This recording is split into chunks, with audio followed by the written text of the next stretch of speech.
अभी घर के मालकिन की जिम्मेदारी रहुए संभाली जिठानी जी, रहुए संभाली।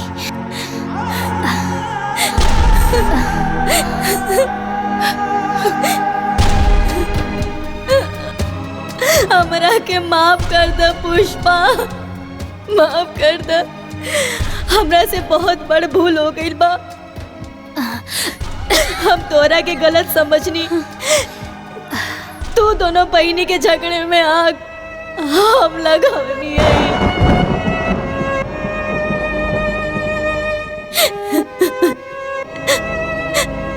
काहे से हम सोचत रही कि तू बस अपने बारे में सोचेलू, बाकी आज जवन तू इस सब के लिए कैले बाड़ू। अगर हमार सग बहन भी होगी ना तो कबो ऐसा ना करी, कबो ना करे। अरे जेठानी जी संभालिए अपने आप के। वैसे भी बेगुनाह के दिल ना बहुत छोट होला, लेकिन जब केहू से माफी मांग लेना ना तो ऊ बहुत बड़ हो जाला। और राउर आँखी के आंसू ये बता रहल बा कि राउर मन में अब कौनो मैल नहीं खे। रउआ के माफी मांगला के कौनो जरूरत नहीं खे, कौनो जरूरत नहीं खे।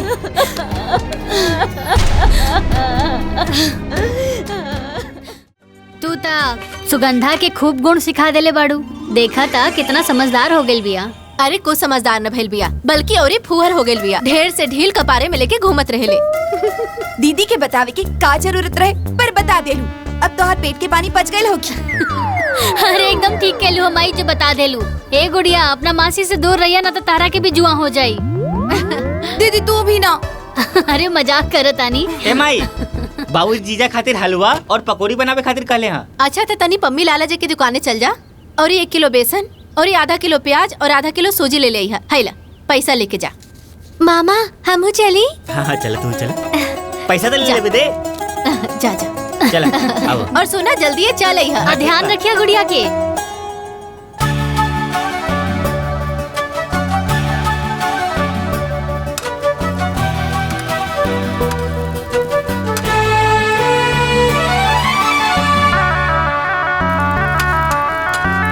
अरे सुगंधवा तनी चटनिया में मर्चा कम डाली है।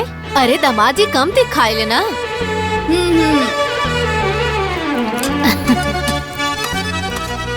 तो से छिलात है को? हाँ? पुष्पा सादे हलवा बनावत हो का?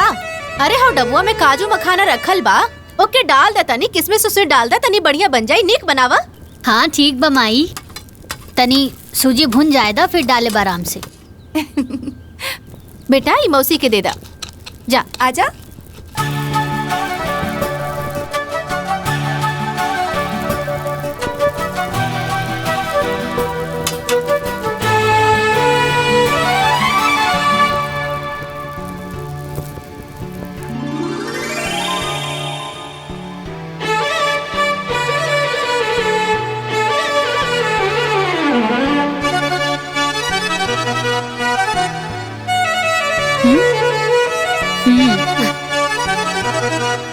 जब मेहमान लोग आवे ले ना तब मौनी लहटिया कट जाला। पकौड़ी कैसन बनल बा पाहुन? बहुत बढ़िया बनल बा अम्मा जी। और जीजा जी चटनी कैसन बनल बा? चटनी लगा तो तू बनौले बाड़ू। एकदम तहरे जैसन तीता। इतना मना कहनी कि मर्चा कम ही रखिया, बाकी मनलस नहीं। पकौड़िया और ही पाहुन दे रे जिया जी के पकौड़िया दे। इली बस और दी ना ना चटनियों दा।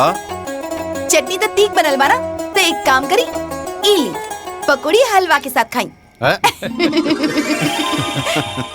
देवकी हम सोचा था नहीं कि बिटिया और दामाद के ये बार अपने दोबारे पे लिट्टी चोखा बनवावल जाए। का सोचा तड़ू कैसन रही? एकदम ठीक रही बाबूजी, लेकिन सब के हो ना मिल के बनावल जाए। तो ठीक बा, लेकिन चोखा हम बनाई। बनैया लेकिन तीत तनी कम बनैया। ना बनाई। जब संभाल न सकेलू तब पैदा काहे कैलू? सुगंधा!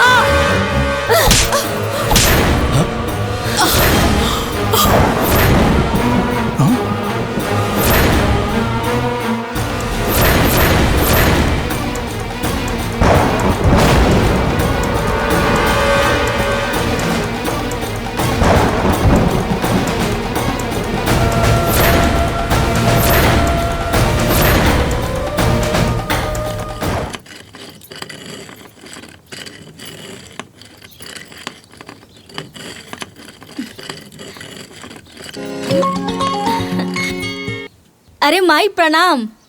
खुश रह। का करतारू? दाल दरत हई।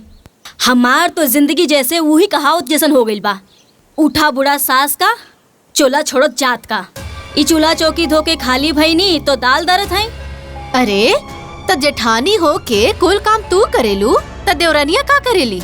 अब का कही माई, उ देवरानी ना महारानी है, महारानी। ई घर के मालकिन है। जब मन करेला तब चल जाली अपन भतार संगे। काल के गइल बाड़ी नहीं हरे। हमरा के तैसन लागता कि हम जेठानी ना नौकरानी है और वो हमार सास तिजोरी की चाबी दे दिल बाड़ी ओकरा के। काहे के ओकर भतार तो कमासुत बाड़े ना और हमार तो खेतियर बारन। और जब कुछ हम मांगी सासू माँ से वो कहेली जा मलकिनिया से बात कर ला। अब तू ही बताओ माई, जेठानी होके एक एक रुपया खातिर देवरानी के सामने हाथ फैलावे के पड़ेला।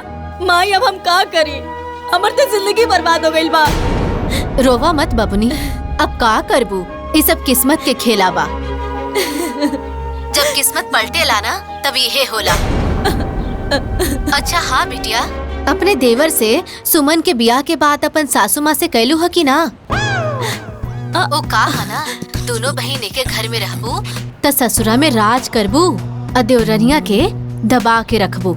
अरे माई, हम रोज रोज के काम काज के चक्कर में भुला गई नी। अच्छा सुना, तू चिंता मत करा। अच्छा सासू माँ के अच्छा मूड दे के ना बात करम।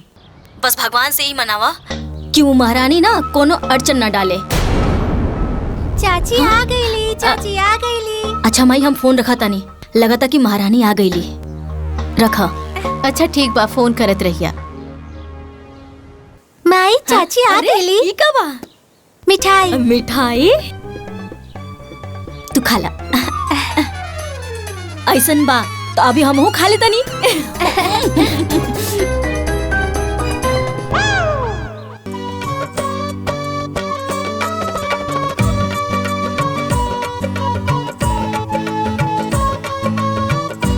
आ गई नानी के यहाँ से। प्रणाम दीदी। खुश रहा। अम्मा जी,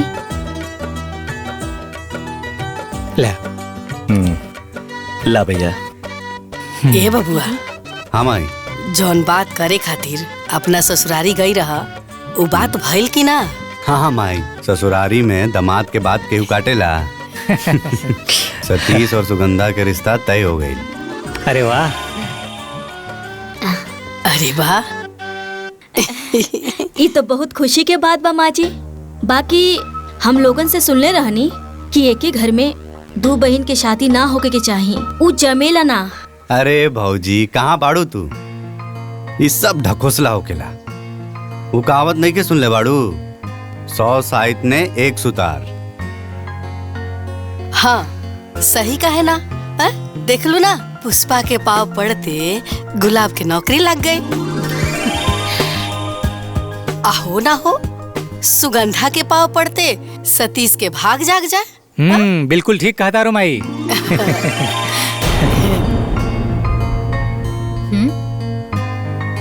ए दुल्ही, छत पर ना अमहर रख ले बनी सुखावे खातिर, सूख गई हो, जा लेके आ जा। लाओ। तो का हो? ला तू मौका ढूंढत रह गेलू और चौका मार दिहलस। एक तो खुद तोहर जियल मुश्किल कैले रहल और दूसर को आगे। अब तू सोच तोर का हुई। एगो सील एगो लोढ़ा दोनों मिल के कुटियन थोड़ा थोड़ा। अगर वो दोनों सील लोड़ा है तो हम कोनो धनिया पुदीना ना ही कि दोनों बहिनी मिलके हमार चटनी बना के रख दे। हम भी झुराई मरचा है, ऐसन जाल डालम दोनों बहिना के बीच में कि गोतनी गोतनी की लड़ाई हो जाए। प्यार के मिठाई में डाल देम आम के खटाई।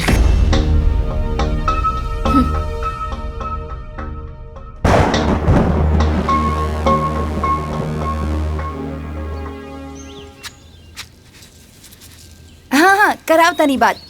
मई इला का दीदी हवे? के फोन है। अच्छा? बात करी। हेलो। हाँ बिटिया। अरे माई, पंडित जी आयल रहलन, सुगंधा और देवर जी के कुंडली मिल गइल बा। अच्छा माई समय बहुत कम बा, जल्दी से तैयारी शुरू कर दा। ए बिटिया, अगुआ तू ही बाड़ू और ये बड़ बहिन तू ही बाड़ू। अरे दोनों जगह तो ही के संभारे के बा। सुना, ब्याहे के पहले ही चलई है। अरे माई तू चिंता मत करा ना, हम नैहर भी संभाल लेब और ससुराल भी।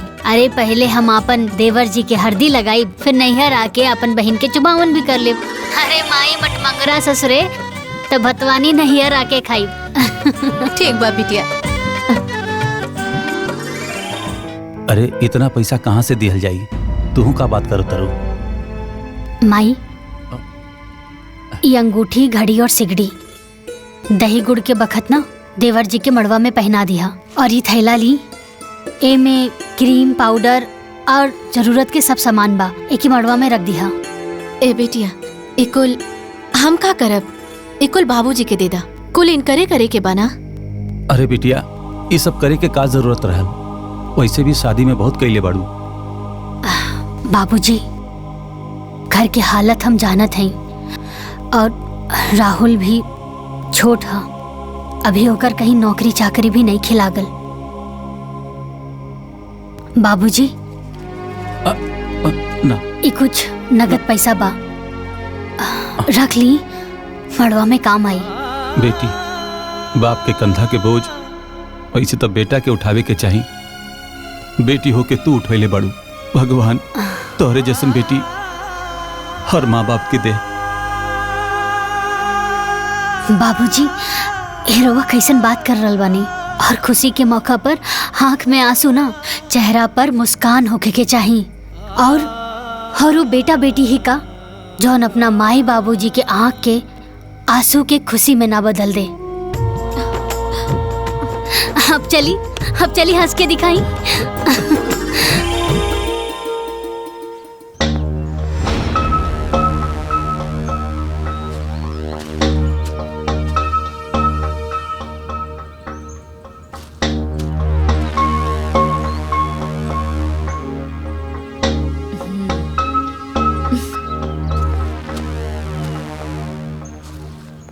कितना थोक पे चढ़ाओ तनी माँ जी देवर जी के शादी पे? अरे दुल्हीन, एक ही स्थान चोपता और 7 थान गहना। इतना दिया जाई ना तो उनकर मड़वा अंजूर हो जाई। सही कहा तानी माँ जी, उनकर मड़वा तो उजियार हो जाए, बाकी हमरे घर के काम मिली। काहे से कि सोना के सिकड़ी, घड़ी, अंगूठी कुल मिला के ये सब देवरानी जी तो लेके गई बाड़ी, और वही सब देवर जी पहन के आ जाई है। ब्याह के तो कुल खर्चा देवरानी जी उठाओ तरी, ससुराल के कमाई नैहर में जाके लुटाओ तारी। अरे दुल्हीन, ऐसे ना बोले के, और लोग भी तो अपने ना। और कन्या के ब्याह करावल ना बड़ा पुण्य के काम होला। बस डीह बाबा करस सब कुशल मंगल से हो जाए।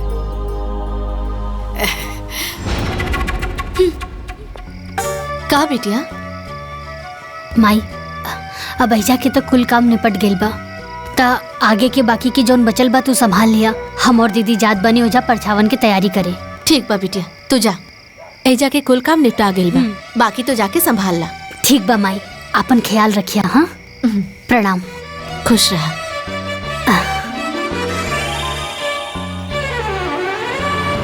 दुल्हीन लपरछा था। अरे कैसन बात करत आड़ू दीदी, तू बड़ बाड़ू, तू करा। ठीक बा। सासू सोहागिन हो परछाना चालेली, पत्थर के लोढ़ा सासू सोने के थाली हो, पत्थर के लोढ़ा सासू सोने के थाली हो, थाली में हल्दी चावल चुमेली भाभी हो, थाली में हल्दी चावल चुमेली बुआ हो, बहु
एगो बात कही दीदी, पूरा गांव में चर्चा बाकी कि तहार बारात बहुत बढ़िया गेल रहे। कि ऐसन बारात गईल रहे, वैसे ही लड़की वाला भी बाराती के दुआरे पर स्वागत भी कैलन हा। अरे मसूर के दाल, गोलगप्पा, पनीर, अब मन भर छेना। ई कुल तो ठीक बा बिमला, बाकी एक घर में दो बहन के शादी करे के ना चाहत रहे। शादी के बाद बहन बहन ना रह जाली, देवरानी जेठानी बन जाली, आके थरिया फेंक के झगड़ा करे लग जाली। भगवान ना करे कि रउआ के घर में कभी ऐसन होखे, लेकिन का करबू, गोतिन गोतिन के झगड़ा तो सबके घर में होखेला। अच्छा तो ठीक बा, हम जात तानी, घर में बहुत काम बा। हमनी के चलो तनी जा हमनी के पढ़ना चलो।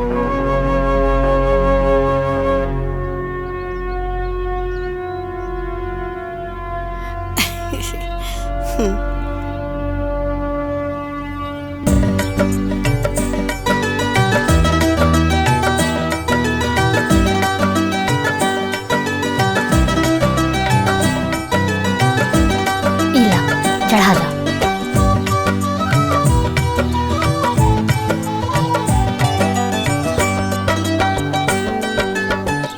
इला छत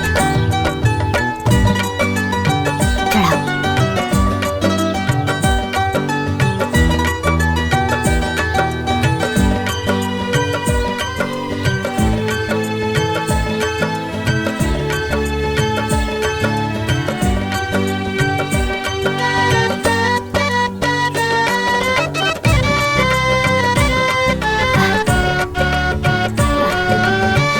चला तू लोग अब परिक्रमा कर ला। आखिर साले से घरवाली बनी गई। बड़ा लजात बाड़ू, जब भैया के ससुरारी आवत रहनी तब बड़ा पटर पटर बोलत रहलो। तब के बात अलग रहे। देखी ई मंदिर है, मस्ती मजाक के जगह ना। अच्छा जी। अरे देवर जी कुल हिजे बतिया लेब का। हाँ घर हूँ चले के बा, लेट होत बा। अरे जल्दी जल्दी चला।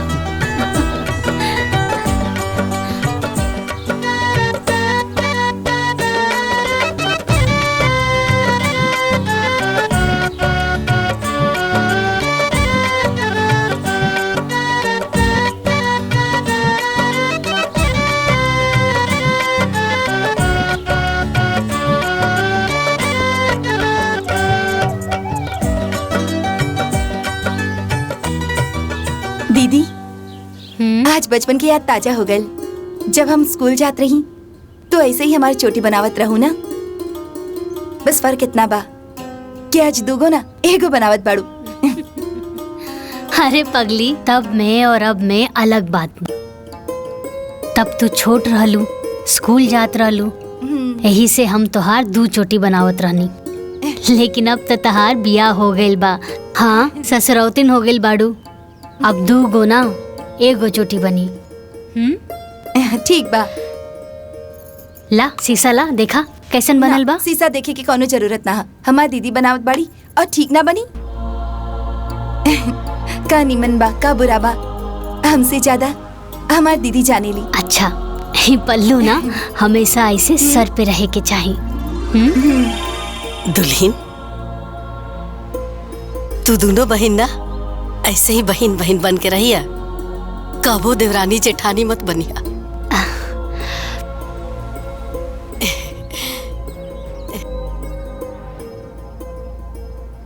हमारी एक बात हमेशा याद रखिया कि घर में शांति से बढ़ के ना कौनो दौलत ना होखेला। माई के अचरा से बढ़ के ना कौनो दुनिया होखेला। अब भाई से बढ़ के केहू साथी ना होके, अब बहन से बढ़ के केहू शुभचिंतक ना होला। ये दुल्हन, हाँ एगो बात कही। बोली ना अम्मा जी। देखा दुल्हन, घर के बरकत ना मर्दन के हाथ में ना होकेला, हम औरतन के हाथ में। हम औरत चाही ना तही घर के स्वर्ग बना सकेले और हम ही औरत चाहली ना तो ई घर के नरक भी बना सकेली। ई बात के हमेशा याद रखिए दुल्हन। अम्मा जी, जौन आशा और उम्मीद रहुआ हमनी से रखले बानी ना, हमनी दोनों बहन ओकरा के कब्बो नहीं के तोड़ब। हम रहुआ से वादा करतानी कि हमनी दोनों बहन ससुराल में बहन बन के रहब, कबो देवरान जिठान बन के ना रहब।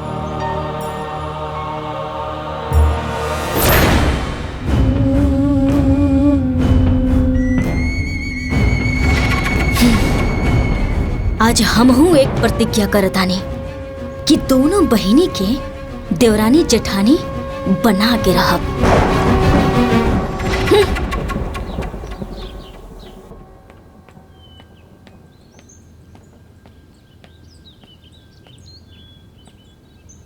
माँ जी, पिंकी के कपड़ा पुराना हो गईल बा, अगर एक दो कपड़ा नया मिल जाए तो बढ़िया हो जाए। अब अरे दीदी, नया कपड़ा किने के का जरूरत बा?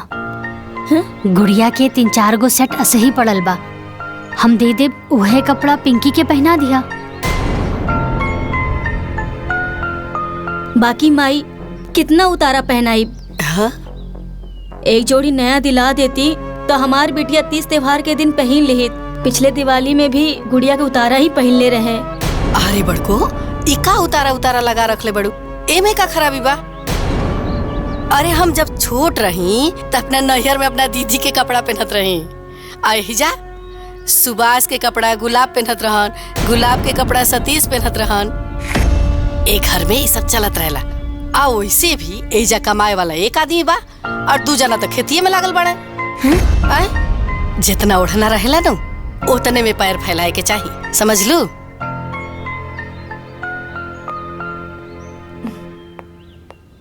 माँ जी, इली चाय रख दा। सुगंधा, रसोई के काम खत्म हो गइल बा। तजा पिंकी और गुड़िया के तैयार कर दा, स्कूल खातिर लेट हो जाई। जी दीदी। आवा। तू का खड़ बड़ू कबार पे? तारा के अलग से बोले के पड़ी का? तारा कोनो काम धंधा नहीं के घर में? जा ला दुल्हन चाय पी ला।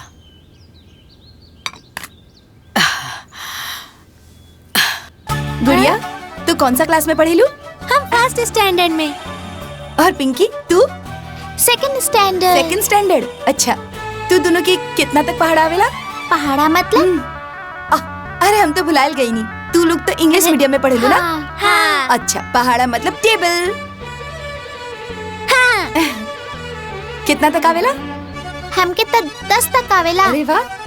लेकिन गुड़िया के तो 5 तक टेबल नहीं के यार। कौन बात नहीं खे, गुड़िया के भी 10 तक की टेबल आ जाई। हाँ गुड़िया, अब आवा, ए लो अपन बैग ले ला, जल्दी जल्दी से तैयार हो जाई। ला हम देते ही। पिंकी, गुड़िया, अरे जल्दी पकड़ा, स्कूल खातिर लेट होगा था। चला बाहर जा, सतीश चाचू इंतजार करते रहन। ए झगड़ा मत कर, चला चला।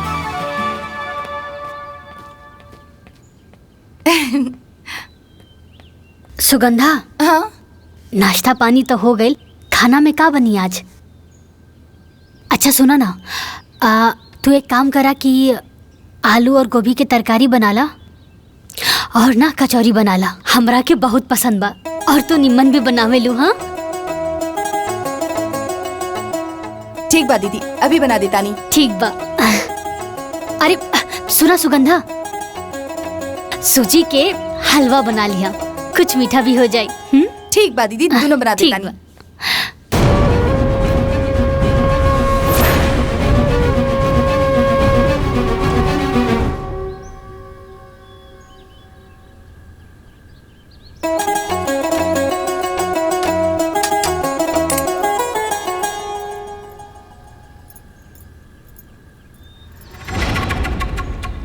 अरे सुगंधा, जब इतना सारा काम हो खेला तो हमरा के आवाज दे देहल करा, तो हम आके तोहार हाथ बटा देहल करा। चला हम बेल देता नहीं, तू तल दा कचौरी। ना ना दीदी, रहे दी, हम सारा काम खुद कर ले। आप आराम करी। देख तू हमरा के दीदी कहेलू ना तो हमार बात सुने के पड़ी। अरे 4 लाठी एगो में भारी पड़ेला और मिल बांट के काम करल जाए तो काम आसान हो जाला, है ना? ठीक बा दीदी।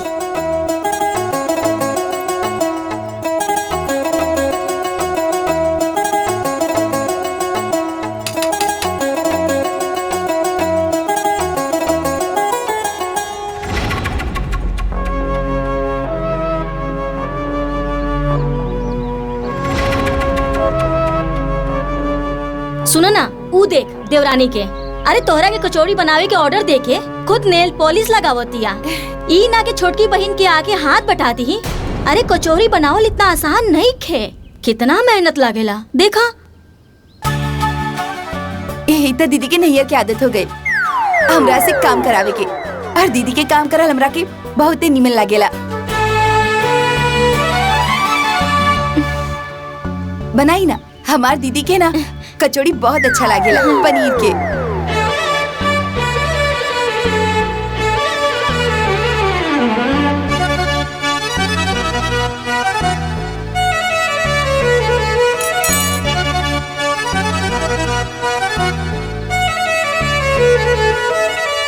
हलवा कचौड़ी।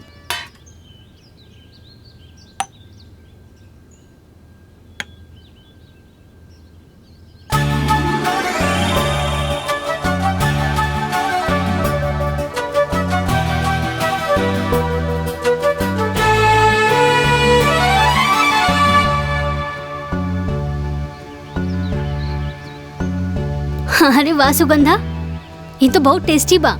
एकदम नैहर वाला स्वाद बा एमे।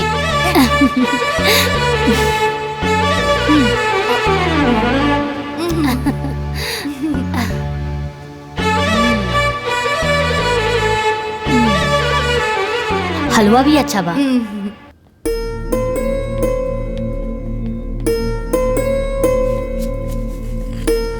माँ जी, हाँ गोलू बहुत शरारती हो गए बा। दिन भर गांव के लड़का के साथ खेलत रहले। हम सोचे तानी कि गोलू के नाम प्ले ग्रुप में लिखवा दी। अरे दुल्हीन, तो हमारा से का पूछा तारू? जाके अपना दीदिया से पूछा, काहे से कि घर के मालकिन वे ना है।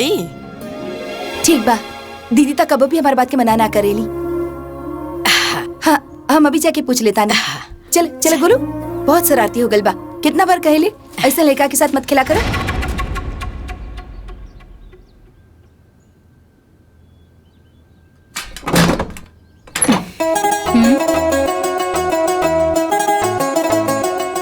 अरे सुगंधा, का बात बा? हमरा से कुछ कहे आयल बाड़ू? अरे वाह दीदी, तू तो हमारा चेहरा पढ़ ले लू। दीदी, हम बोले के चाहता नहीं कि गोलू के नाम प्ले ग्रुप में लिखवा देवे के चाहिए। ये 2.5 साल के हो गए बा, कम से कम ABCD तो बोले सीख जाई। अरे सुगंधा, अभी हमार गोलू ठीक से बड़की माई ना बोल पावेला, ABCD का बोली? 3-4 साल के हो जाएदा, सीधा KG में एडमिशन करवा दे, ठीक बा ना? अब बाकी दीदी, गोलू के उम्र के गांव के कई लड़का अभी से स्कूल में जावेला। सुगंधा, अब सब केहू के पागल बा त हमनियों के पागल हो जाई ना नू।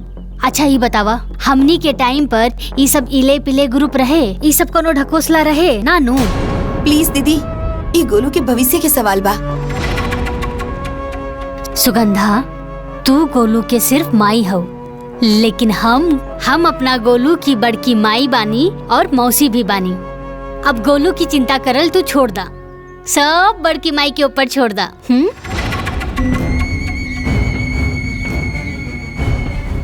दोनों बहिनी के बीच में आग लगावे खातिर जौन पापड़ हम बेलने आज वो सफल हो गए।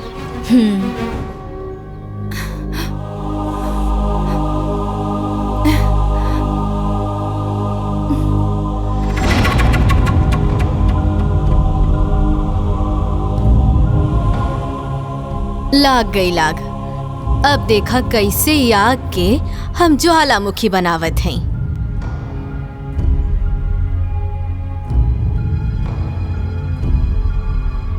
अच्छा ये बतावा, हमनी के टाइम पर ये सब इले पिले ग्रुप रहे, ये सब कोनो ढकोसला रहे ना नू?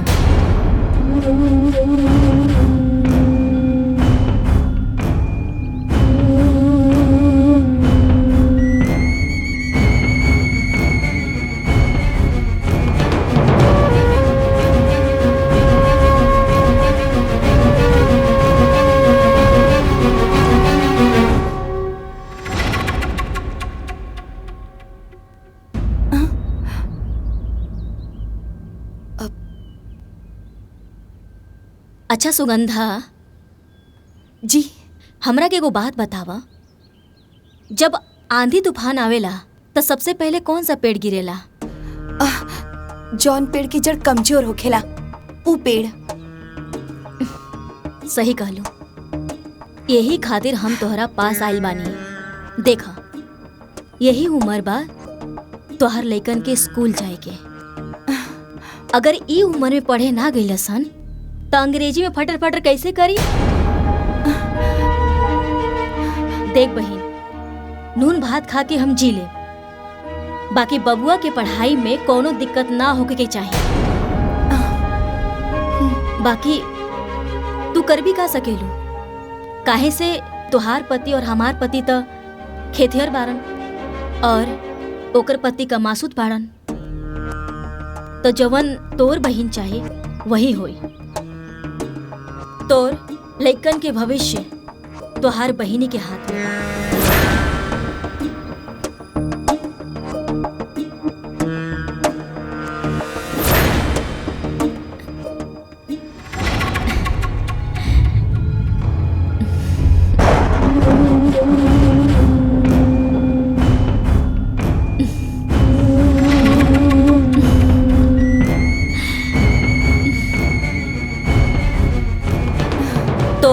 लइकन के भविष्य तोहार बहिनी के हाथ में बा। सुगंधा, ऐसन बात ना हो, तोके जरूर कोनो गलतफहमी भइल बा। गलतफहमी हमके ना भइल बा, बल्कि आज तो हमार सारा गलतफहमी दूर हो गइल बा। अब वो हमार बहिन ना, हमार जेठानी बन गइल बाड़ी। अगर बहन बन के सोचती ना तो कबो भी हमार लड़का के प्ले ग्रुप में जाए से मना ना करती। सुगंधा, भाभी के हम अच्छी तरह जानीला, वो परिवार के हित के लिए भी सोचनी, कबो अपन पराया ना देखनी। अगर वो कबो अपन पराया ना सोचनी ना तो कबो हमके मना ना करती। हम सब समझतानी वो क्या अपन पैसा के घमंड हो गइल बा। अब रउआ भी खेती बाड़ी छोड़ी और कहीं भी जाके प्राइवेट नौकरी करी, चाहे तो 10,000 ही कमा के लेके आई। हम वो 10,000 में अपन लड़का के पढ़ा लिखा दे। रउआ खेती बाड़ी करत है तो का हमारा लड़का भी बड़ा होके खेती बाड़ी करी? का बात के पतंगड़ बनाओ तारू यार। देखी जी, अगर रउआ हमारी बात ना मन ली ना तो हम अपन लड़का के लेके नैयर चल जाए और नैयर से अपन लड़का के पढ़ाई लिखाई।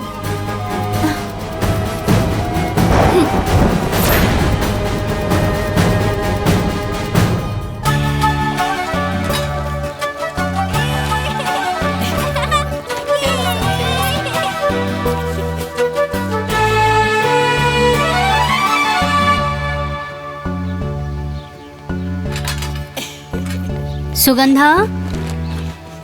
हाँ दीदी। देवर जी अभी खेत गेल बाड़न ना, जब खेत जोत के आ जाई है ना तो ई गेहूं हम ना बोरी में भर देले बानी।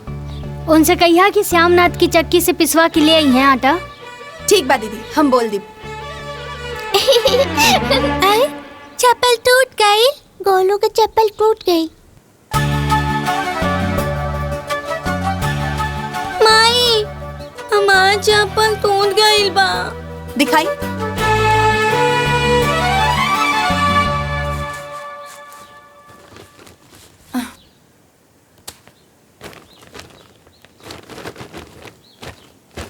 दीदी, हाँ देखी ना, गोलू की चप्पल टूट गल बा। एगो नया मंगवा दी ही ना। सुगंधा, नई कीने की का जरूरत बा? हमरा लगे 2-3 गो जोड़ी पड़ल बा, हम दे देब, गोलू के पहना दिया, ठीक बा?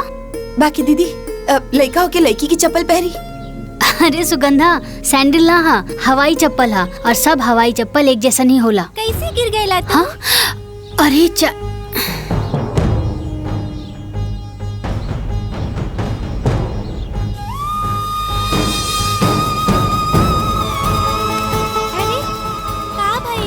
माँ जी, कपड़ा तो उतरल हमार लड़का पहनत बा, अब का जूता चप्पल भी उतरल पहरी।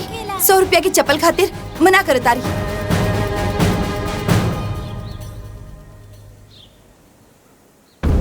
अरे हमार नौके दुल्हन, 100 रुपया के बात नहीं खे। 100 रुपया के कीमत ना, जब तू ये घर के मालकिन बनबू तब समझ में आई कि पाई पाई जोड़ के कैसे घर चलावल जाला। चिंता मत करा।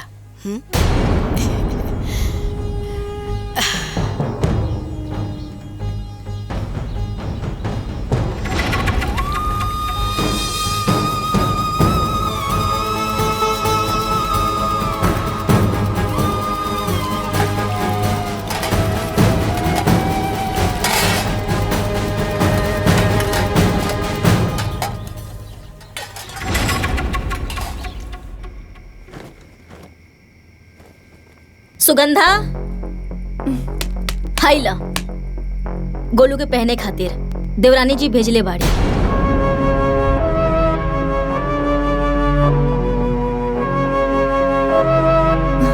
बाकी एगो बात कही, इतना साल से जे हमार साथ हो रहल बा अब उ तोहरे साथ हो रहल बा। पहले ओकर बेटी के उतरन हमार बेटी के पहनावल जात रहे, अब तोहार बेटा के पहनावल जाता। हम तो ये मान ले बानी कि हम दूसर घर से हई, बाकी तू तो सगी बहन हो। तू दोनों एक ही महतारी के पेट से जन्मल बाड़ू, तोहरे साथ ऐसा ना करे के चाहत रहे। बाकी जाए दा, तू कर भी का सकेलू। अच्छा ई चप्पल ना गोलू के पहना के देख ला कि ओकर साइज के बा कि ना। बेचारा लइका लड़की के चप्पल पहन के घूमेला। चला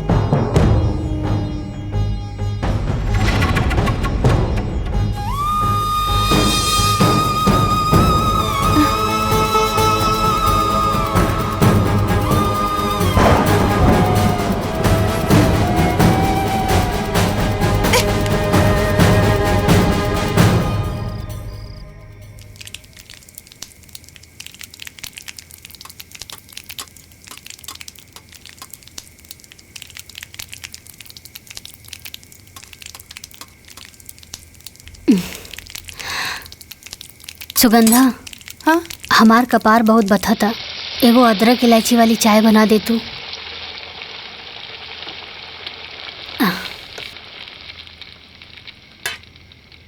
ई रहल चाय के पत्ती, ई रहल दूध, और ई रहल पतीला, और ऊ रहल चीनी अदरक, और ई रहल लाइटर और गैस। आपन चाय बना के पी ली। अरे तो एमे खिसियाए वाला कौन बात बा? हाँ हम खुदे बना के पी ले। हाँ तोहरा के पिए के बा ना। लाग गई लाग। अब देखा कैसे ई आग के हम ज्वालामुखी बनावत हैं। सुगंधा, आजकल हम देख रहल बानी, आजकल तू ढेर अपन पराया कर रहल बाड़ू।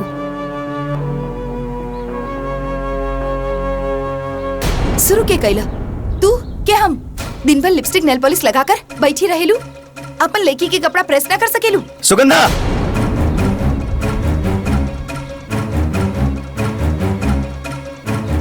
का हो गल तो के? ये कोनो तरीका भौजी से बात करे का? जी जौन तरीका से समझी ओकरा के उही तरीका से समझाई। चुप रह लो, शांत रह लो, का हला करत रहो? अरे तोला परोसा आप पटीदार सुनी त का कही? रहे दी माई,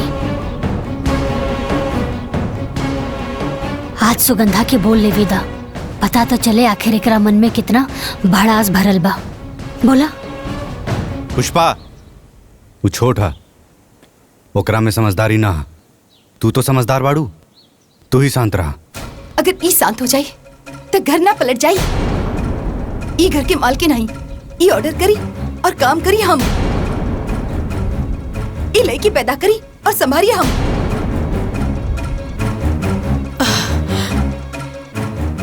जब संभाल न सकेलू तब पैदा काहे कैलू? सुगंधा!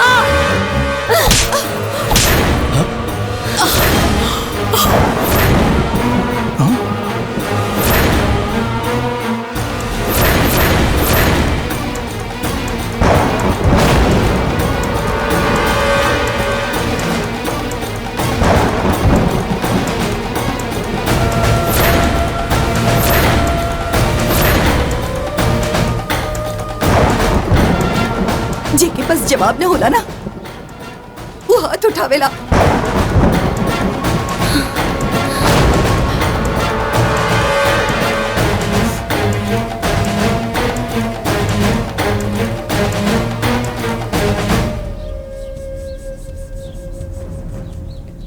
दुल्हन, तारे नौकी दुल्हन पर हाथ ना उठावे के चाहत रहे। अरे वो बच्चा नहीं की, ओकर बियाह हो गइल बा, ससुराइतिन हो गइल बड़ी। उ बच्चा नहीं की। अम्मा जी, हम तो बड़ बहन होके के नाते ओकरा के थप्पड़ मार देनी। जैसे सुगंधा नैहर में कोनो गलती करत रहे ना, हम ऐसे ही ओकरा के थप्पड़ मार देत रहनी। दुल्ही, तार नैहर में थप्पड़ वाला रिश्ता नहीं के उनके साथ, और बहन के साथ साथ तार देवरानी बन गई बड़ी हूँ। तारा ये बात के भूले के ना चाहिए। अम्मा जी तू चिंता मत करा, हम अभी नैहर में फोन करके माई बाबूजी के यहाँ बुला लेता नहीं। वो सुगंधा के अच्छे से समझा दिए माई, अच्छे से समझा दिए।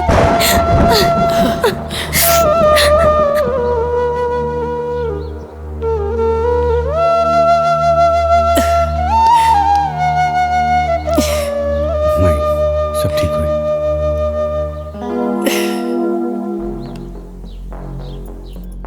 माई बाबूजी की बताइए, हम खुद ही नहीं है जाते, हम ही सब माई बाबूजी की बता दे कि घर में हमारे साथ का होत बा। देखा सुगंधा, ऐसे लड़ाई झगड़ा करके नैहर जाइल ठीक ना हो। तो का उनके हम पर हाथ उठावल ठीक बा? उनकर आदमी कमाता हुए तो घर के मालकिन और हम घर की नौकरानी बन के रही। सुगंधा, गुस्सा के आग नू पहले बुद्धि की जरा देवेला, अब बुद्धि के जरते ही प्यार के भीतर अहंकार कर जाला। एक बात बतावा, दुनिया के कोनो भी रिश्ता अपने आप ना खत्म होला, अहंकार गलत फहमी होके तोड़ देवेला। दो लोग के बीच के रिश्ता केवल तीसरे की वजह से ना, बल्कि आपसी विश्वास और प्यार की कमी से टूटाला। हम तहार पति बानी ना, तो हमार बात ना मनबू। चला वो बैग उठावा और अलमारी में रखा। एक बात और ही, माई बाबूजी के सामने अपने गुस्सा पे कंट्रोल रखिया।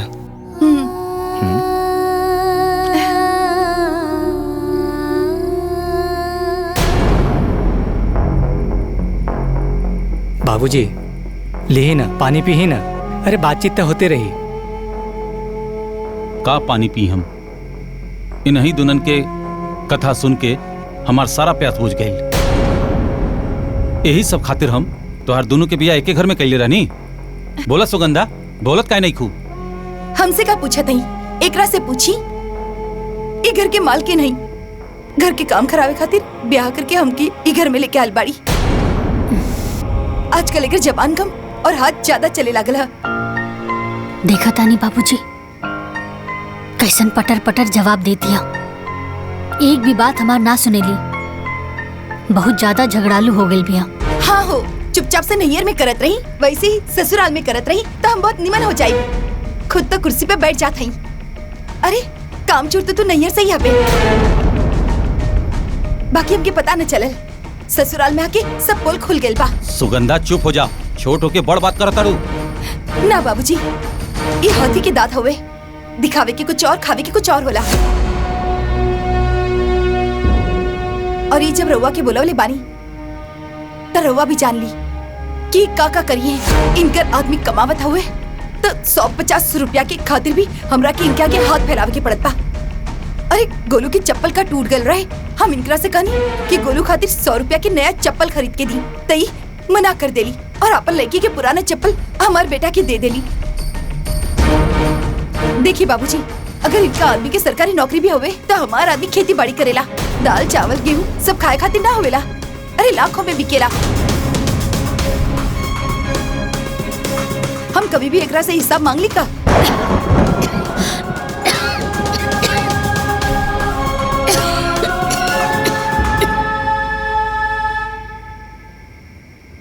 तारा के हिसाब चाहे ना सुगंधा,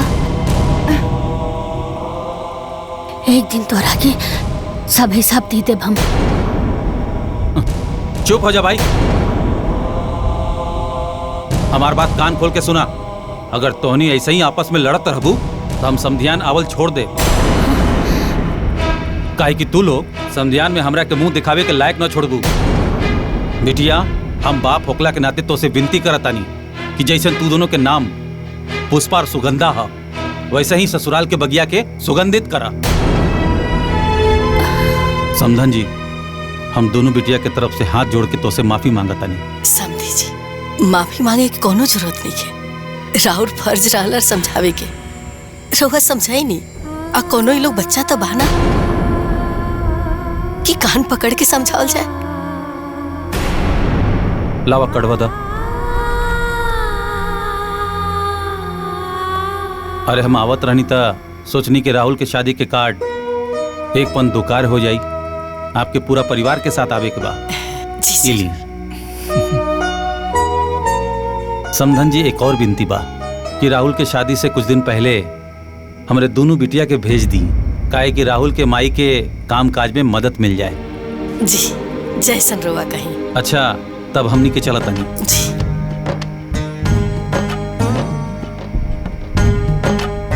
प्रणाम बाबूजी। प्रणाम माई। खुश रह बेटी। माई खुश रह। अरे हाँ। रख ला। खुश रह। इला। गोड़ लागत नहीं। हाँ, खुश रह, खुश रह। गोड़ लागत नहीं माई। इला बेटा, अरे रख ला। प्रणाम माई जी। खुश रह। प्रणाम माई। प्रणाम। खुश रह, खुश रह। हाँ, प्रणाम खुश माँ रह। जी। प्रणाम माँ जी। आज्ञा दी, चला।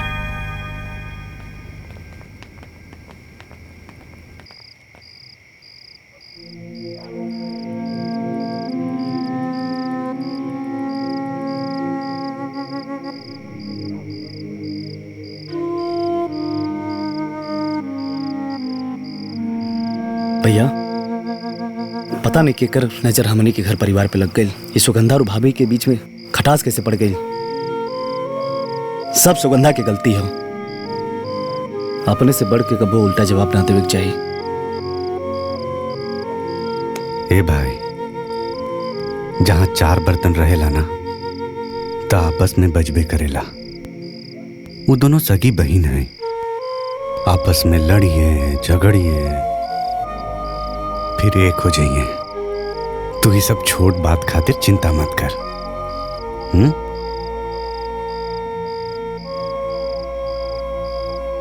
बेटा। हाँ?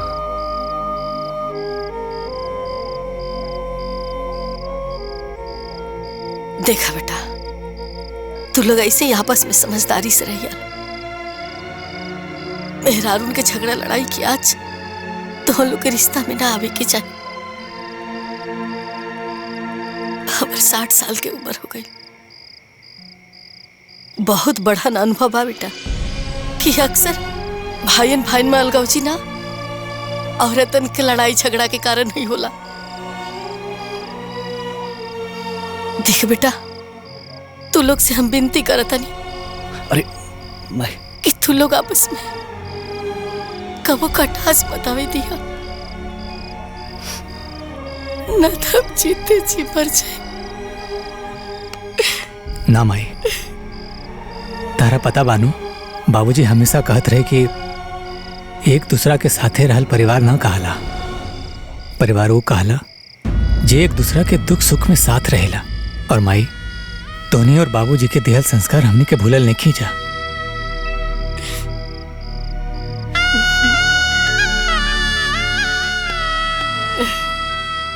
तीनों भाई तो से वादा करता ने, प्रेम के बुनियाद पर बनली घर के दीवार में कबो दरार ना आवे। हाँ माई। हाँ माई, बाबूजी के अरमान के मोती के माला हमनी कब्बो टूटे ना देव। वचन देता नहीं माई, हमने के सांस टूट जाई मगर साथ कबो न छूटी, कबो न छूटी।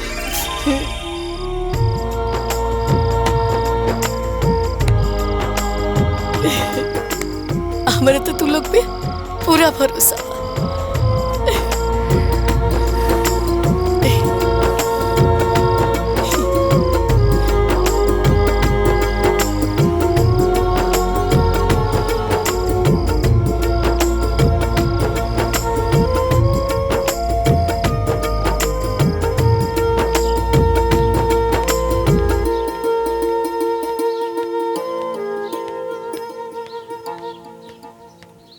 अम्मा जी, इली चाय पी ली।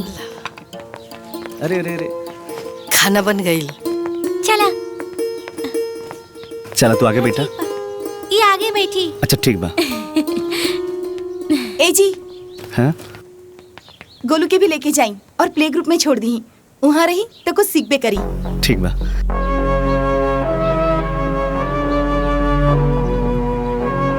ए, तुम पे बैठ जा।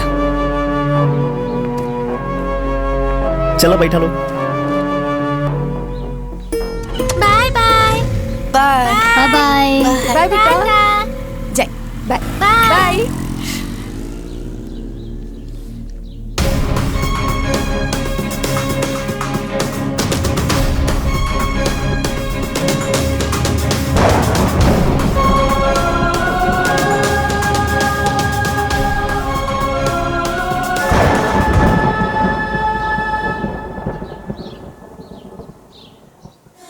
हो गई अब अरे दीदी, अरे चला ना हम ना करब, तू करना। और इला अरे तू काहे नहीं की करब?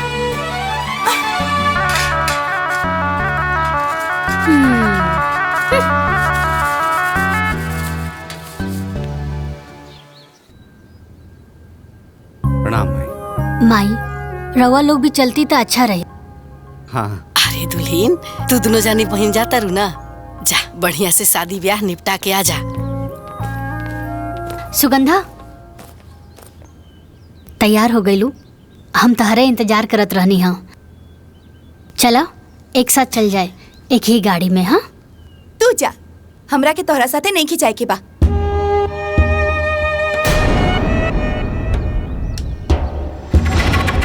अरे दुल्हीन, नैहर वाला लोग का कही? अरे कहीं नैहर में दोनों बहन अलग अलग जाइबू त नैहर वाला लोग का कही? माई ठीक कहती है सुगंधा, चला भौजी के साथे गाड़ी में बैठा। ऐसे जाइब अच्छा ना लगी ना।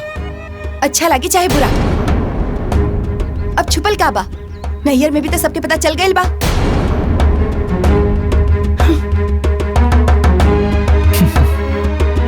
ठीक से जाइए।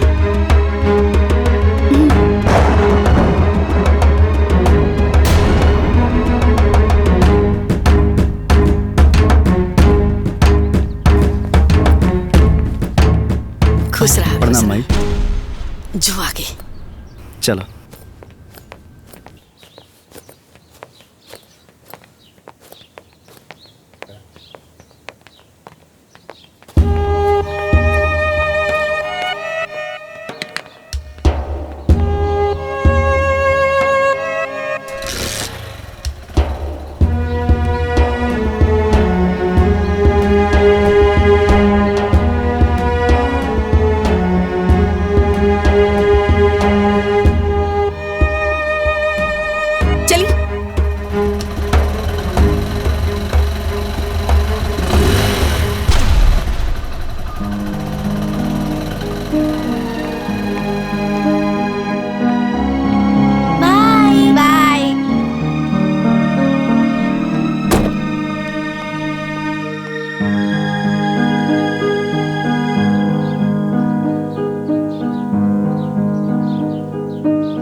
खाली रहला गाड़ी, इना के जाके मैं बैठ जाई।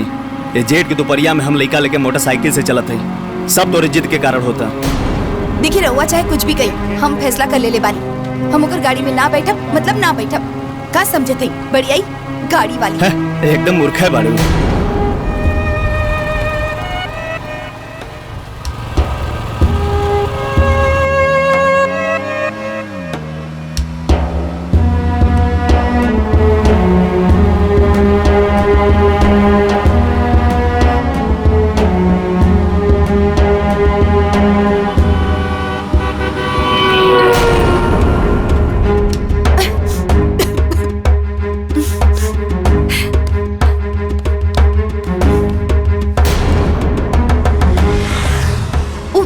जानबूझ के उड़ा के गईलू ना हमरा पे धूल, हम सब कुछ समझतानी। अरे चुप ना रह तू यार, वो जानबूझ के भौजी उड़वनी है धूल। वो गाड़ी है कच्चा रास्ता पे जाए तो धूल उड़वे करी। हाँ हाँ रवा के तो भैया भौजी होवे ना, रवा तो ओकरे साइड लेबे करबा। देव की बहन, अब की छोटकी बेटिया साथे ना आई नी है का? कहाँ रह गई नी हा? अब का है ना चाची, सुगंधा के 4 चक्का में घुमरी आवेला, यही से देवर जी उनकरा के अपन मोटरसाइकिल पे लेके आवत हवन। और तैयारी सब हो गई ना? सब बढ़िया एकदम। हाँ अरे वो देखा आ भी गईलन। हाय देखा तार मौसी आ गई। दीदी प्रणाम जीजा, प्रणाम। खुश रह आराम से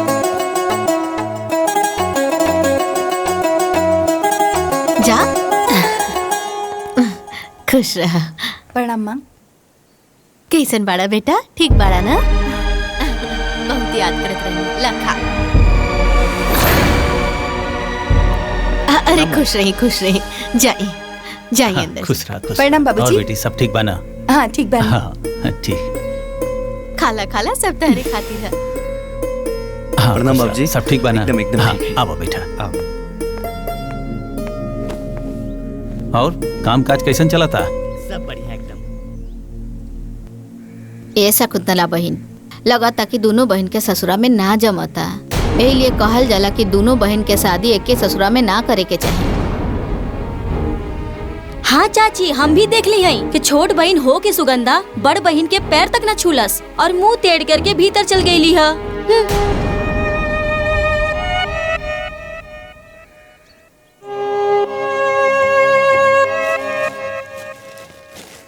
सुगंधा, कितना बार कहनी है कि ससुरे के झगड़ा नैहर में मत लावल करा। अरे बियाह पड़ल बा, कुशल मंगल से बीत जाएदा। गांव घर नात रिश्तेदार सब कोई जुटल बा, तोहरे दोनों बहन मुंह फुला के बैठबो सन तो सब लोग का कहिए? हाँ, ये हमके ना ओकरा के समझाई कि यहाँ मालकिन बन के ना रही। मालकिनी करिए तो झगड़ा तो होबे करी। अरे तू बात के समझत काहे नहीं खू? अरे वो तोहर बड़ बहन हिया, तू ओकरा से बहुत छोट बाड़ू। छोट बन के रहबू ना तो कुल झगड़े खत्म हो जाई। अरे तोहनी के झगड़ा के जड़ना तोरा ओकरा से बराबरी करे के बा। देखा बिटिया, तू सफर से थकल आयल बाड़ू, मुंह हाथ धो के आराम कर ले। बाहर दमाजी के मिठाई दे देले बानी, तू आके देख ली। हम जाता नहीं।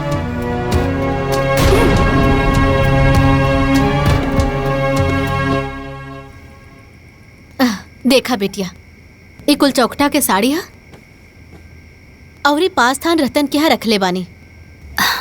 साड़ी बहुत बढ़िया बा माई। हाय देखा तहार भसुर के शर्ट पैंट और ये तीनों समधी के पैंट शर्ट बा।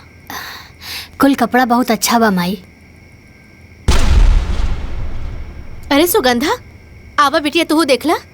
पहले मालकिन के दिखा दी, हम तो बाद में देख ले।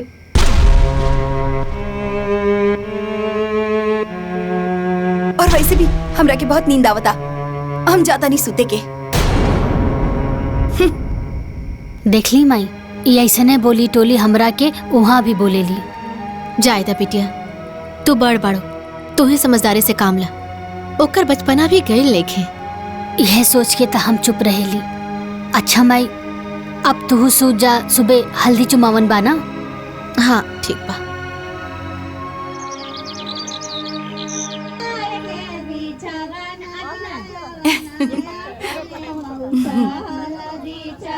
अरे बही, पहले बड़की दीदी से न करावे के चाहिए।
माई। हाँ बिटिया। हल्दी वल्दी तो अच्छे से निपट गई बा। हाँ। बस ब्याह अच्छे से हो जाए, सब बढ़िया हो जाए। ये हमार तरफ से नेग है। अच्छा नमस्ते। प्रणाम। अच्छा। खुश रह बिटिया। इला बिटिया, तू नाम लिख लिख के न रख दा, ना तो हम भुला जाई भी याद ना रही। ए माई, ई राजा चाचा की लड़की रहे। हाँ, ये राजू चाचा की लड़की रही। बढ़िया साड़ी देले बिया। प्रणाम। इराला हमरा तरफ से शगुन। अच्छा अच्छा, तू लोग ब्याहवा में टाइम पर आ जाइए। ठीक बा। ला एकरो रख दा। नमोआ तो बताई। अरे वो सीमा रहली है ना, चिन्हत हूँ। हाँ ठीक बा। सीमा और राजू चाचा।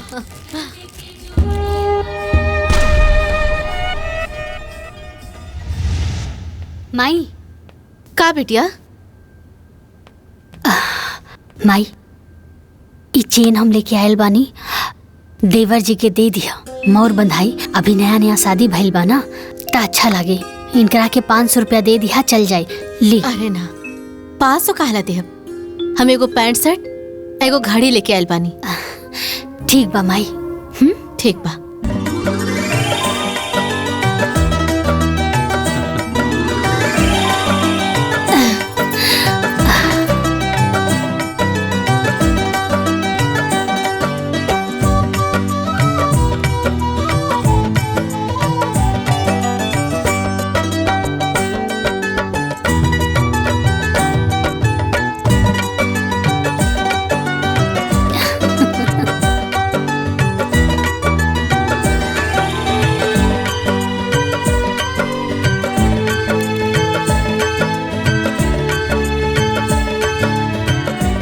दीदी पतो हो तो बड़ी सुंदर बिया। हाँ बहन। अरे ननद सुंदर हुई तो भौजी काहे सुंदर न हुई। इली हमार तरफ से तो हर मुंह दिखाई। निमन भाना।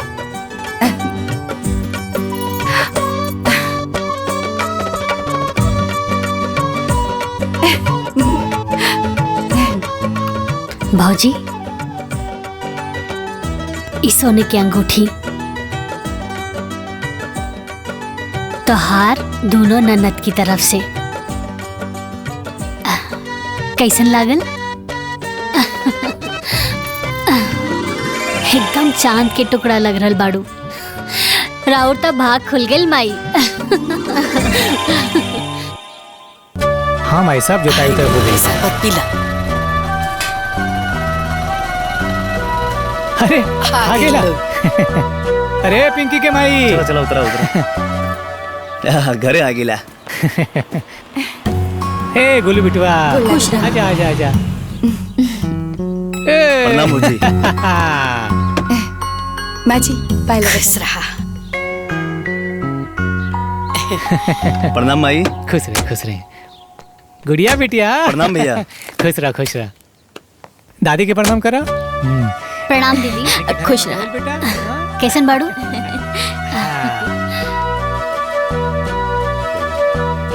प्रणाम माई। खुश रहा। कुशल मंगल से सब शादी ब्याह हो गई ना? हाँ अम्मा जी, राउर आशीर्वाद से सब कुछ कुशल मंगल से बीत गइल बा। अम्मा जी रउआ खातिर और दीदी खातिर साड़ी भेजले बाड़ी। अब लइका के बियाह कैले बानी त समदिन के साड़ी तो पहनेबे करी है ना। दीदी ई तोहरा खातिर। माई मोर बनाई सिकड़ी मिलल बा। अच्छा बड़ा सुंदर बा। आ गुलाब तहरा के का मिलल हो? हमारा एक घड़ी कपड़ा और 500 रुपया मिलल बा। और भाइयों खातिर कपड़ा और 500 रुपया दा। हिला भैया। अरे 500 रुपया आंदरे बा। हमरा खातिर। अरे माई चल जौन मिलल तौन मिलल। आ वैसे भी लड़की वाला हमेशा लड़का वाला कुछ ना कुछ देत रहेला।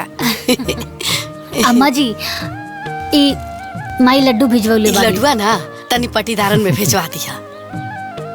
ठीक बा। ए गुड़िया लेके चला। ला बेटा, बड़की मम्मी के दे दा। जाओ बच्चन उच्चन के खियावा, था के लो ये। अभी लोग आ गइल ना, घर भर गइल। हे माई, वो गेहूं जे तैयारी भइल बा ना, हाँ सब दे देले बानी महाजन के। वो बोल रहे हैं जल्दी से पैसा दिया जाए। हाँ तो हर काम ना हमेशा टाइम से रहेला। अरे माई सब तो तोहार और बाबूजी के सिखावल बा। हाँ।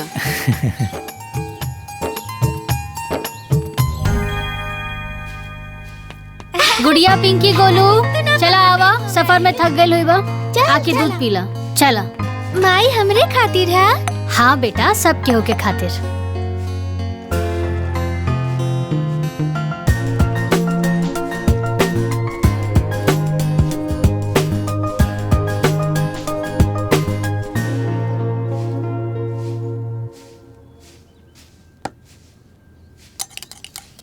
पूरा खत्म करिया। बड़की माई हमरो के दूध चाहिए। हाँ अरे गोलू, तरा के भी तो बड़की माई दूध दी। आवा बैठा। सकरन सीटी, हमार गोलू का दूध मीठा। ला पीला।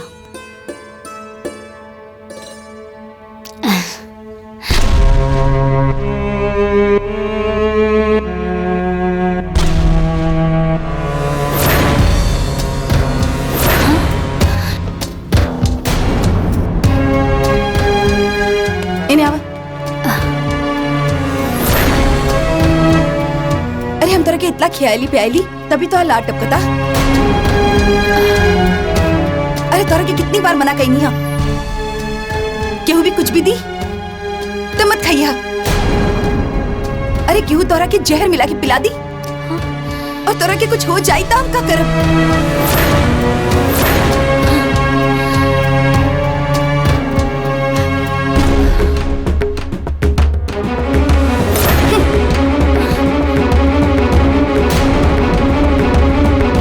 कितनी बार मना कही नहीं हम?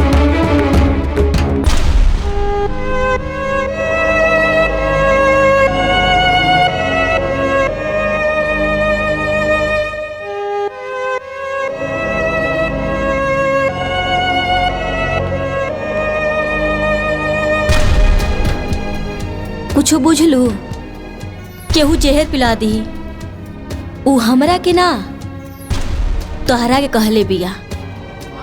अरे इतना निर्दयी तो तू ना बाड़ू, तो कर लेगा के जहर पिलेबू।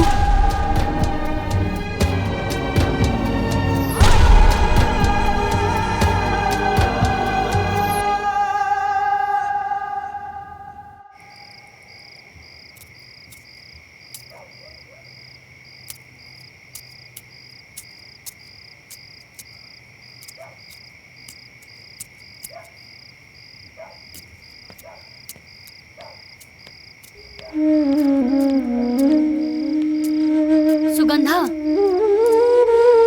सुगंधा, आखिर का चलत था तारा मन में?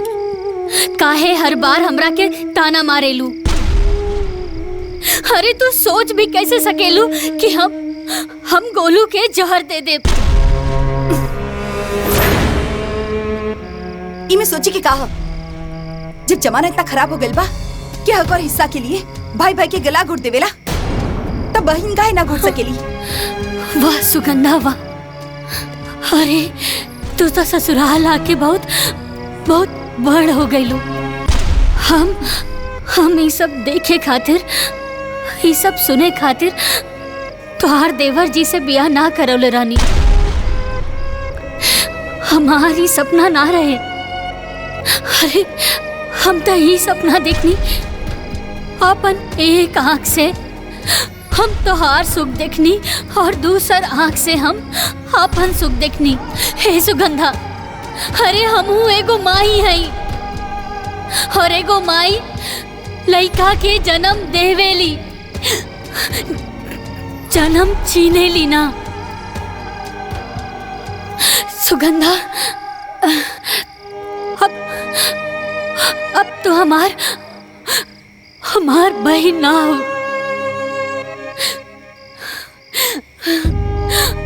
अब तू हमार देवरानी बन गेल बाड़ू। देवरानी हमरा के देवरानी बने खातिर के मजबूर कैलस? तू मजबूर कैलू और तू खुलल आँख से सपना देखा ताड़ू। तो जौन आँख से सपना देखा ताड़ू उससे सिर्फ तोहरा की खुशी हुई। अगर अपन एक आंख से भी हमार खुशी के सपना देख ले रहती तो कबो भी 100 रुपया की चप्पल खातिर मना न कर ले रहती। हमार लड़का के भविष्य के बारे में अगर सोच ले रहती तो ओकरा के प्ले ग्रुप में जाए से मना न करती। तो सिर्फ और सिर्फ अपन पति, अपन लड़की और खुद के बारे में सोचेलू। और सच्चाई तो ये बा कि तू हमके एक घर में ब्याह के एक हाथे लेके आल बाड़ू ताकि हम ई घर के नौकरानी बन के रही और तू ई घर के मालकिन बन के रहा।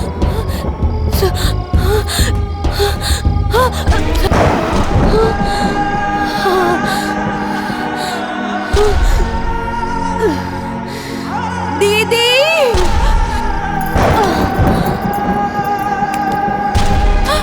दीदी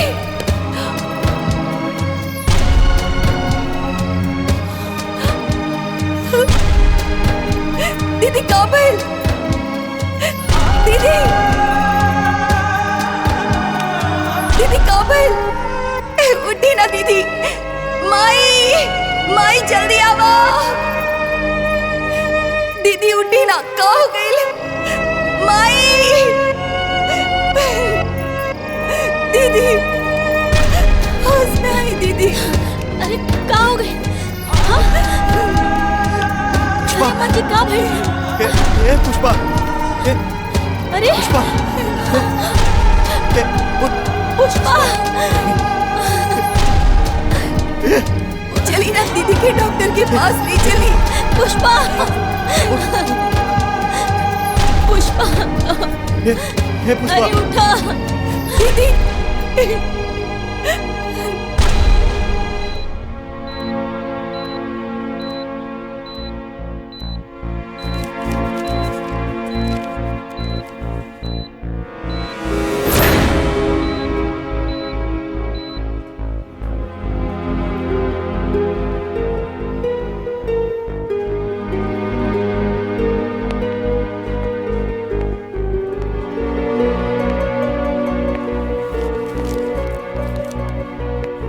डॉक्टर साहब कैसन बाड़ी पुष्पा? देखिए 1.5 साल पहले ही मैं उनको बता चुका था कि उनको ब्लड कैंसर है।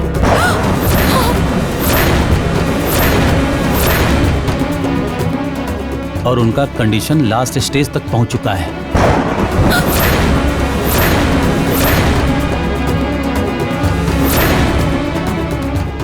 अब उनके पास बहुत कम दिन बचे हुए हैं,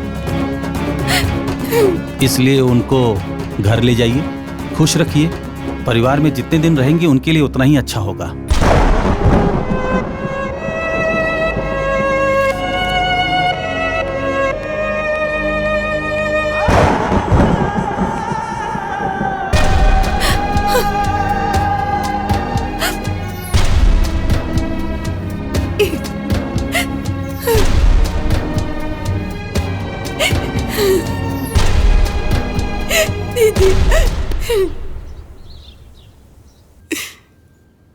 दुल्हन के कैंसर ये हमरा और गुलाब के पता रहे। दुल्हन ये बीमारी के टेंशन में बहुत रहे लगली। नैहर की चिंता, ससुराल की चिंता,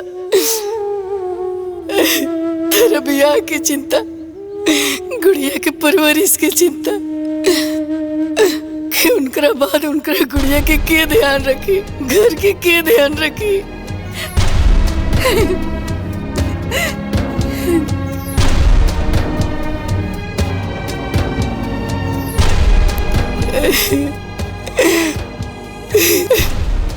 और उनका मन में ही सब चलत रहे,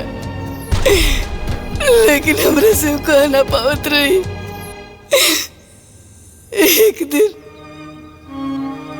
एक दिन हमरा से कहली कि बाजी हम चाहते नहीं कि हमारी बहन की शादी सतीश से कर दिया जाओ, ताकि हमारे बाद घर में रही ना, घर के संभाल सकती है, हमारे गुड़िया के संभाल सकती है।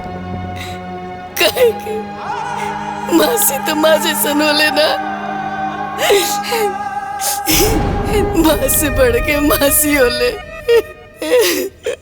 अगर दूसरी लड़की घर में अगर देवरानी बन के आई तो पता न कैसे ही घर में रही।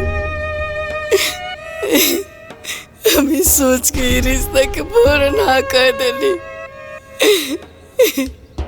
कि दुल्हन के गैला के बाद गुड़िया के माई की कमी महसूस ना होए। ज्यादातर लोग एक बात कही, हम बहुत लाचार हो गई।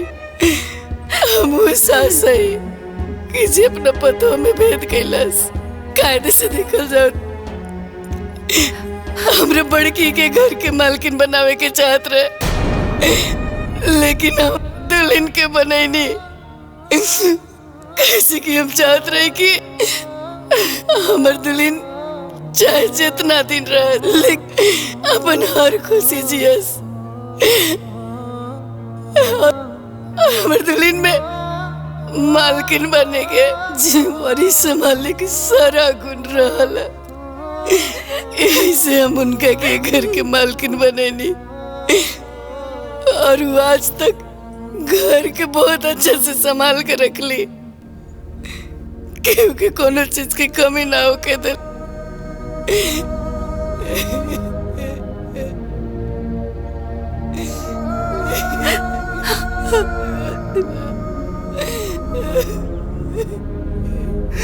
ना माया, चुप हो जा।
ये हंसी के पीछे इतना बड़ा दर्द छुपल बा दीदी, इतना बड़ा दर्द।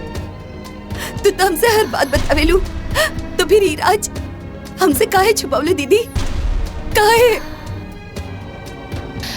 सुगंधा, तू तो अपना दीदी के बचपन से जाने लू ना।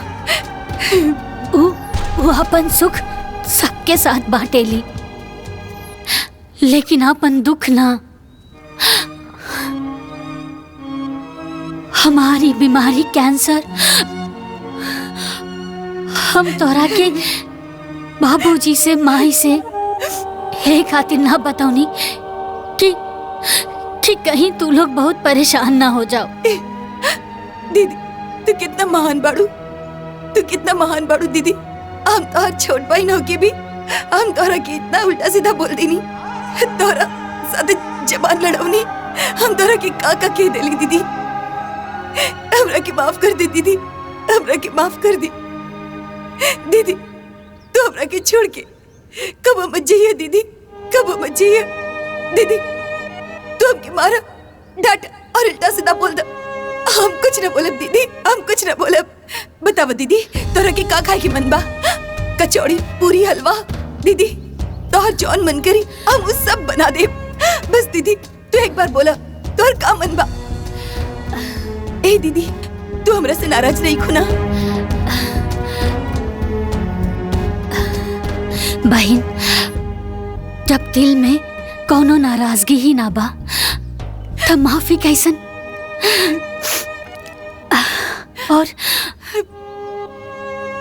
और जौन रिश्ता में लड़ाई ना हो, तो समझ जाओ कि वो रिश्ता दिल से ना दिमाग से निभावल जा रहल बा। और हम तोहरा के छोड़ के कबो ना जाई। अरे हमार रिश्ता कोनो जरूरत के रिश्ता ना बा। जरूरत के रिश्ता छूट जाला और खून के रिश्ता कबो ना छूटेला। और हमनी दोनों बहन के रिश्ता त खून के बाना। खून के। हाँ अब सुना, अब तू ई रिश्ता छोड़ा और हमार मन के बात सुना। हाँ बोली दीदी। और हमार मन के बात ई बा कि तू हमरा खातिर आलू वाला कचौड़ी, हाँ गोभी के सब्जी और सूजी के हलवा बना के खियाबू। हाँ बना दा, बनाइबू ना।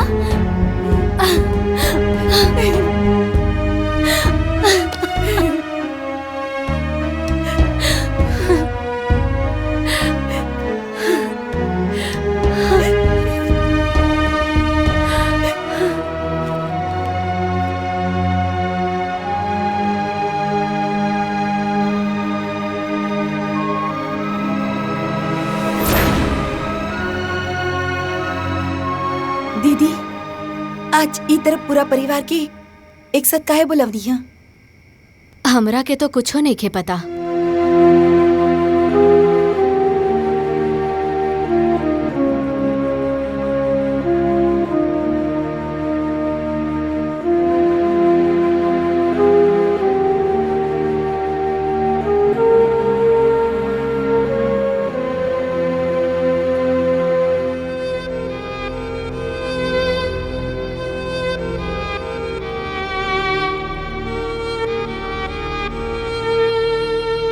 जेठानी जी, हम पिंकी, गुड़िया और गोलू के नाम 5-5 लाख की एफडी करोले बानी।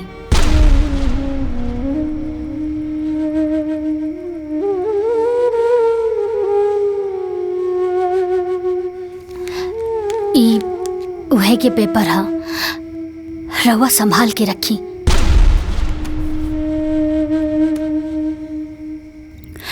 जब ई लोग बड़ा हो जाई ना त ई पैसा ई लोग इनके पढ़ाई में बहुत काम आई।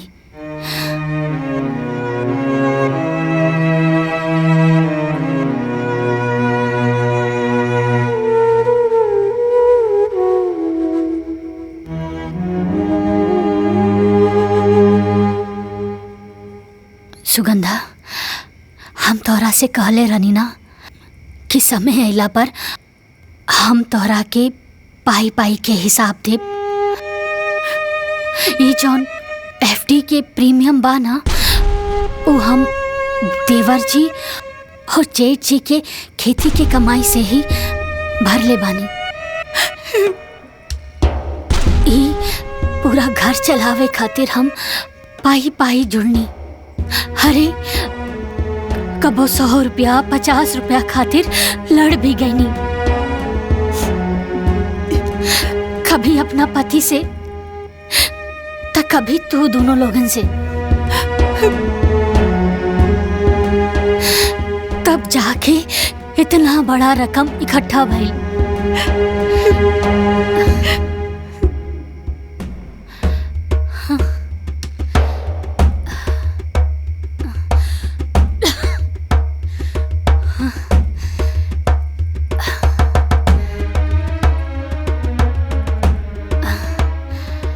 पर जेठानी जी, अब हमरा अंदर इ घर के मालकिन बने के हिम्मत नहीं के बचल।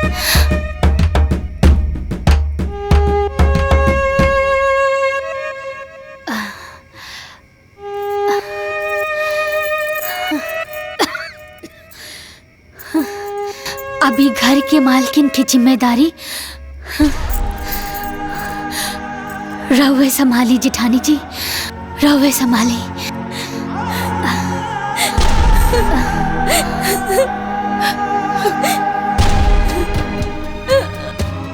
हमरा के माफ कर दे पुष्पा, माफ कर दे।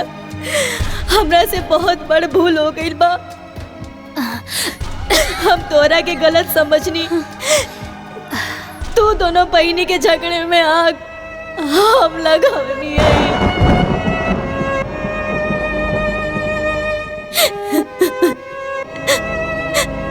काहे से हम सोचत रही कि तू बस अपने बारे में सोचेलू, बाकी आज जवन तू इस सब के लिए कैले बाड़ू, अगर हमार सग बहन भी होखी ना तो कबो ऐसा ना करी, कबो ना करे। अरे जेठानी जी संभालिए अपने आप के। वैसे भी बेगुनाह के दिल ना बहुत छोट होला, लेकिन जब केहू से माफी मांग लेला ना तो ऊ बहुत बड़ हो जाला। और राउर आँखी के आंसू ये बता रहल बा कि राउर मन में अब कौनो मैल नहीं खे। रउआ के माफी मांगला के कौनो जरूरत नहीं खे, कौनो जरूरत नहीं खे।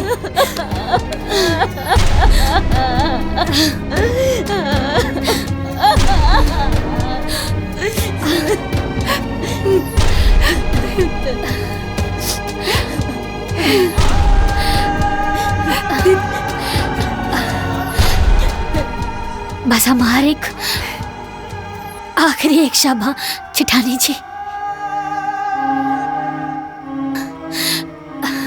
ई सुगंधा छोट हवे, थोड़ा जिद्दी बाड़ी, लेकिन दिल के बहुत अच्छा बाड़ी। एकर कौनो भी बात के कबो बुरा मत मनिया, एकर हमेशा ख्याल रखिया अपन छोट बहन समझ के।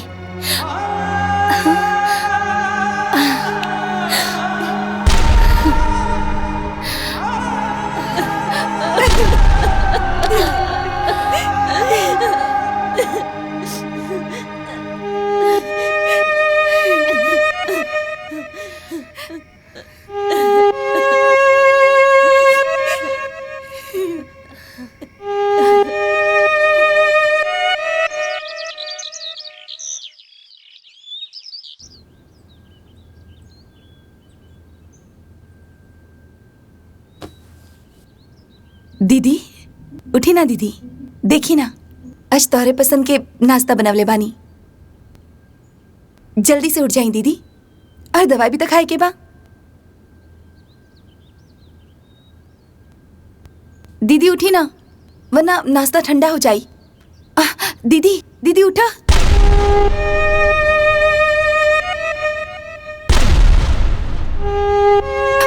दीदी दीदी दीदी